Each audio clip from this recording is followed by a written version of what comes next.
हे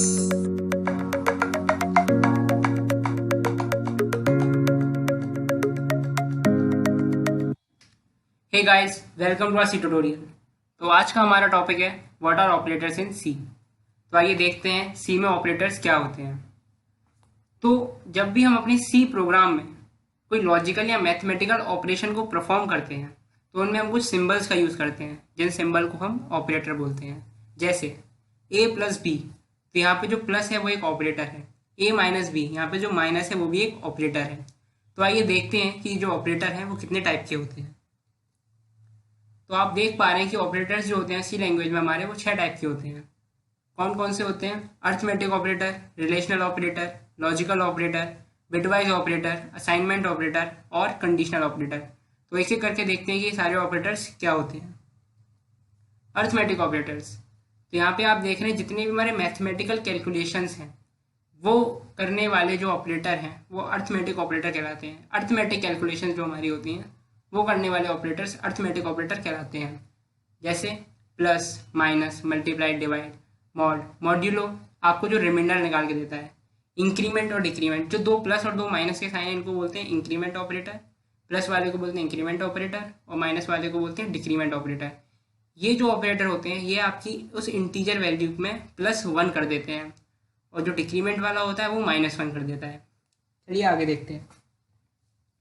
relational operator, तो relational operator क्या करते हैं? ये आपकी किसी भी दो वैल्यूज़ के बीच में कंपैरिजन क्रिएट करते हैं, यानी उन दोनों को आपस में एक दूसरे के रिलेटिवली चेक करके एक बूलियन वैल्यू रिटर्न करते हैं, यानी कि 0 या 1, यानी ट्रू या फॉल्स। तो आइए देखते हैं कैसे काम करते हैं। जब डबल इक्वल टू, इसका मतलब जैसे मान लीजिए आपने एक वैल्यू ले ली a = 5 और दूसरी वैल्यू आपने ले ली b = 6। इसी पे हम सारे ऑपरेटर्स पढ़ेंगे। a = 5 लिया और b = क्या लिया? 6 लिया। तो हम चेक करेंगे इस 5 इक्वल, अब हम चेक करेंगे इस a = b, यानी कि 5 बराबर 6 के, तो ये फॉल्स है। फॉल्स है इसका मतलब यहाँ पे वो 0 रिटर्न कर देगा। 5 नॉट इक्वल टू 6, जब इस जो सेकंड ऑपरेटर है इसको, सेकंड वाला जो सिंबल है वो है नॉट इक्वल टू का, यानी 5 जो 6 के बराबर नहीं है। हाँ बिल्कुल नहीं है, यानी कि वो एकदम सही है, तो ये 1 रिटर्न कर देगा। 5 ग्रेटर देन 6, 5 ग्रेटर देन 6 नहीं होता तो ये फॉल्स, यानी कि 0 रिटर्न कर देगा। इसी तरीके से less than, greater than equal to और less than equal to work करते हैं। तो ये हो गए हमारे रिलेशनल ऑपरेटर।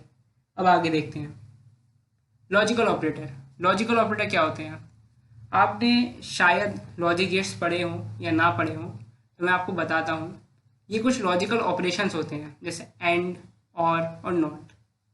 ये जो ऑपरेशंस होते हैं ये हमारी दो वैल्यूज़ के बीच में चेक करते हैं कि हमें जो वैल्यू रिटर्न करानी है वो वैल्यू दोनों पे डिपेंड करनी चाहिए, किसी एक पे डिपेंड करनी चाहिए, या हमें उस वैल्यू का रिवर्स चाहिए। कैसे देखते हैं।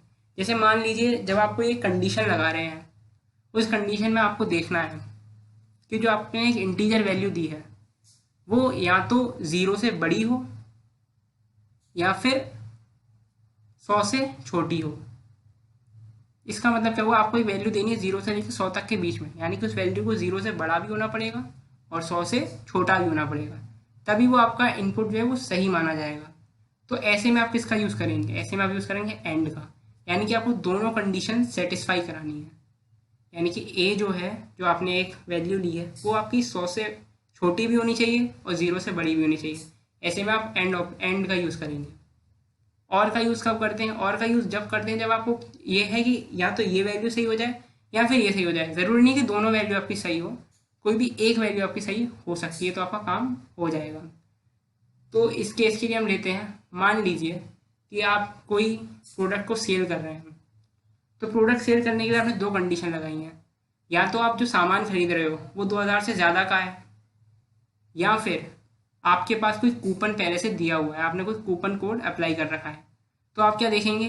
जो प्राइस है वो या तो 2000 से ज़्यादा है, या फिर अगर कूपन कोड अप्लाइड है, कूपन कोड वहाँ पे लगा हुआ है, तो इन दोनों में से अगर एक कंडीशन भी ट्रू हो जाएगी तो आपको वहाँ पे काम करना पड़ेगा। तो यहाँ पे आप और का यूज़ करेंगे। नॉट का यूज़ कब करते हैं? जब आपको वैल्यू का रिवर्स चाहिए होता है, यानी कि कोई वैल्यू अगर ट्रू है और उसे आपको फॉल्स आउटपुट देना है, कोई वैल्यू अगर आपको ट्रू दे रखी है और उसका आपको फॉल्स आउटपुट देना है, तो उसके लिए आप नॉट का यूज़ करते हैं। आगे देखते हैं। बिटवाइज ऑपरेटर क्या होते हैं? तो बिटवाइज ऑपरेटर बताता हूँ मैं आप लोग को कि जो भी हमारे नंबर्स होते हैं डेसिमल सिस्टम में 1 2 3 4 5 6 7 8 9 10 जो भी नंबर होते हैं इनको हम बिट में भी चेंज कर सकते हैं। बिट में रिप्रेजेंटेशन 0 1 0 1 और 0 1 की फॉर्म में होता है। तो इन बिट ऑपरेशंस को परफॉर्म करने के लिए जो बिट्स पे जो ऑपरेशन होते हैं 0 पे 1 पे 0 पे 1 पे, इनको परफॉर्म करने के लिए हम बिटवाइज ऑपरेटर्स का यूज़ करते हैं। ये भी पुराने एंड और की तरह ही काम करते हैं। यहाँ पे भी दो कंडीशन चेक करते हैं, लेकिन इसके लिए कुछ एक टेबल होती है, इसकी एक लॉजिक टेबल होती है, तो वो देखते हैं। तो यहाँ पे आप सामने ट्रुथ टेबल देख रहे हैं इनके लिए। तो ये ट्रुथ टेबल इस तरीके से है, मैं आपको समझाता हूँ। ए बी, अगर ए और बी दोनों 0 0 हैं तो एंड ऑपरेशन में 0 ही मिलेगा, यानी कि दोनों वैल्यू फॉल्स हैं। 0 से मतलब फॉल्स और 1 से मतलब ट्रू। इस तरीके से आपको इस पूरे ट्यूटोरियल में कंसीडर करना है। तो जब दोनों वैल्यू फॉल्स हैं तो एंड आपको फॉल्स देगा, और जो है सीधी लाइन जो है वो भी आपको फॉल्स देगी। और जो जोर ऑपरेशन है XOR, ये भी एक ऑपरेशन होता है बिट का, आप इसे प्रोग्राम्स में आगे यूज़ करेंगे तो ये भी आपको 0 देगा।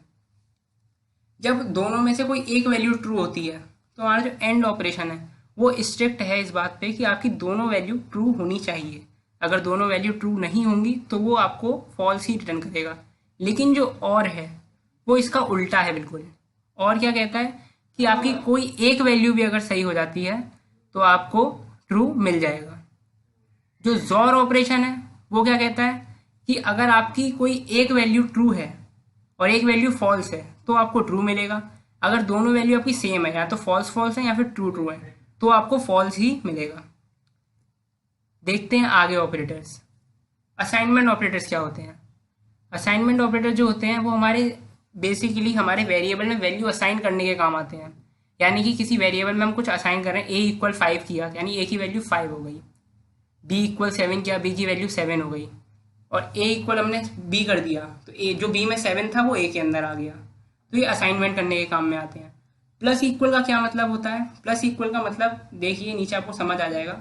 मैंने लिखा a + b, यानी इसका मतलब हुआ a = a + b। यानी a में मैं a भी जो पुराना a 5 जो था पहले वो प्लस किया और उसमें +7 भी कर दिया, यानी 5 + 7। अब a की वैल्यू क्या हो गई 12। माइनस इक्वल यानी कि a माइनस इक्वल भी मतलब a = a - b। ऐसी multiply equal, divide equal, mod equal भी होते हैं। तो ये हमारे सिंपल असाइनमेंट ऑपरेटर होते हैं। अब आगे देखते हैं कंडीशनल और टेर्नरी ऑपरेटर, ये क्या होते हैं? तो कंडीशनल और टेर्नरी ऑपरेटर जो होते हैं वो हमारी कंडीशंस को प्रिंट कराने के काम में आते हैं। यानी कि कंडीशन देखते हैं, यहाँ पर हम जब कोई ऑपरेटर आगे लगा देते हैं तो उस ऑपरेटर में जो कंडीशन हमारी ट्रू होती है वो या तो वो प्रिंट होगी, या फिर अगर कंडीशन फॉल्स होती है तो उसके अकॉर्डिंग कॉलन के राइट वाली वैल्यू प्रिंट हो जाती है। इसमें आप स्लाइड में देख रहे हैं, मैं आपको समझाता हूँ। मान लीजिए जो x और y दो वैल्यू दे रखी हैं, तो यहाँ तो x वैल्यू बड़ी होगी, यहाँ y वैल्यू बड़ी होगी। अगर x वैल्यू बड़ी है y से, यानी कंडीशन हमारी ट्रू हो गई है, तो इसका मतलब कॉलन से लेफ्ट हैंड साइड वाली जो वैल्यू है वो प्रिंट हो जाएगी। अगर ये फॉल्स होता है तो कॉलन के राइट हैंड साइड वाली यानी जो y की वैल्यू है वो प्रिंट हो जाएगी। ये इस तरीके से काम करता है। इसमें क्वेश्चन मार्क और कॉलन जो है वो लगाया जाता है सिंटेक्स के तरीके से। आगे देखते हैं, ये कुछ स्पेशल ऑपरेटर्स होते हैं, ये आपके ट्यूटोरियल में आगे मदद करने वाले हैं। आगे जब आप प्रोग्राम बनाएंगे तो ये ऑपरेटर्स आपकी मदद करेंगे, तो मैंने इनको भी डाल दिया है। आइए देखते हैं size of operator. Size of operator क्या करता है? यह आपको किसी भी डेटा टाइप का, वेरिएबल का, किसी भी स्ट्रक्चर का साइज दे देता है। जैसे कैर का साइज हमको पता है कितना होता है 1 बाइट। अगर आप साइज ऑफ से चेक करेंगे किसी भी कैर का साइज, आपने कोई कैर डिफाइन किया कैर ए, और आप चेक करेंगे साइज ऑफ ए, तो वो आपको कितना रिटर्न करेगा 1 बाइट। अगर आप इंट का साइज चेक करेंगे तो आपके कंपाइलर के अकॉर्डिंग 2 या 4 बिट रिटर्न करेगा। फ्लोट का चेक करेंगे तो आपको 4 बाइट रिटर्न करेगा। तो इस तरीके से साइज ऑफ ऑपरेटर जो है हमारा काम करता है। एड्रेस ऑफ ऑपरेटर क्या करता है? एड्रेस ऑफ का जो सिंबल होता है वो होता है एम्परसेंट। जो एम्परसेंट का साइन बना हुआ है यहाँ पे, ये एड्रेस ऑफ को सिंबलाइज करता है। जैसे कि मान लीजिए आपने कोई वेरिएबल डिफाइन किया इंट ए, तो आपको इस ए का अगर एड्रेस चाहिए, यानी कि आपको ये पता करना है कि ये जो ए है वो मेमोरी के अंदर किस लोकेशन पे प्रेजेंट है, तो आप एड्रेस ऑफ का यूज करेंगे। तो ये एड्रेस को रेफर करता है। आई होप कि आपको ये एड्रेस वाला समझ में आ गया हो। आपको इसमें चिंता लेने की जरूरत नहीं है। आगे जब हम प्रोग्राम बनाएंगे इससे रिलेटेड तो आपको ये और ज्यादा क्लियर हो जाएगा। आई होप आपको आज का वीडियो समझ आया होगा। अगर आप लोगों को आज का वीडियो पसंद आया हो तो उसे लाइक करें। अगर आपके मन में कोई भी डाउट हो आज के वीडियो को लेकर, ऑपरेटर्स को लेकर के, तो नीचे कमेंट सेक्शन में कमेंट करें। अगर आप चाहते हैं किसी और ऑपरेटर के बारे में पढ़ना तो उसके बारे में भी हमें कमेंट सेक्शन में कमेंट करके ज़रूर बताएं।